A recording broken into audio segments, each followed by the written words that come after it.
इस दुनिया में हम अपनी अपनी जगह सब दुखी है।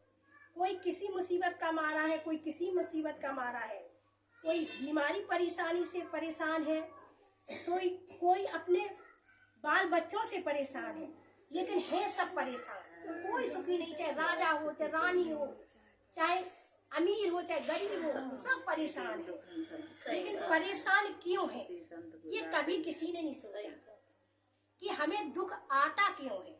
न कभी किसी ने ये सवाल किया कि हम ये दुख की परेशानी क्या है, दुख क्यों आता है।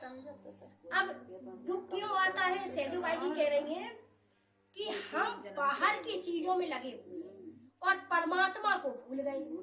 परमात्मा को हम याद नहीं करते, तो इसीलिए जब परमात्मा को हम भूल गए, परमात्मा को याद नहीं करते, तो हमारे जीवन में दुख आ जाता है। और दुख भी परमात्मा उसी को देता है जो परमात्मा के अपने होते हैं, उसी को दुख देता है। क्योंकि तुमने गलती की है, संभल जाओ, संभलने का मौका देता है। और भैया बाहर जो परमात्मा से अलग है उन्हें दुख नहीं मिलता। क्योंकि हम तुम देखते हैं कितने लोग ऐसे बुरे कर्म भी करते हैं, कभी पूजा पाठ भी नहीं करते, फिर भी कितने सुखी हैं। और हम लोग कहते हैं बताओ इन्हें भगवान कुछ कहता नहीं है, और हम पूजा पाठ कर रहे हैं और भगवान को मान रहे हैं, और हम फिर भी धक्का पे धक्का खाए जा रहे हैं। तो भगवान मान लो जैसे आपके दरवाजे पर 4 बालक खेलती हो, उसमें से एक अपना बालक हो। आपने सोचा कि चलो ये बच्चे खेल रहे हैं दरवाजे पर, तो इनको कुछ चॉकलेट दे दे, बिस्किट दे दे। आपने बच्चों को बिस्कुट बांट दिए, चॉकलेट बांट दी। उसके बाद बच्चे शैतानी करने लगे, एक दूसरे से लड़ने लगे। तो आप सबसे पहले किसे डांटोगे? अपने बच्चे को। आपको गुस्सा आया, आपने एक थप्पड़ जमा दिया, किसको? अपने बच्चे को। लेकिन दूसरे के बच्चे से अधिकार नहीं है मारने का। हाँ, कह सकते हैं भाई बेटा जाओ यहाँ से, लेकिन मार नहीं सकते, ये अधिकार नहीं है। तो इसीलिए यही तो परमात्मा कह रहे हैं कि अपनों को ही मैं दुख देता हूँ, कहता है समझ जाओ।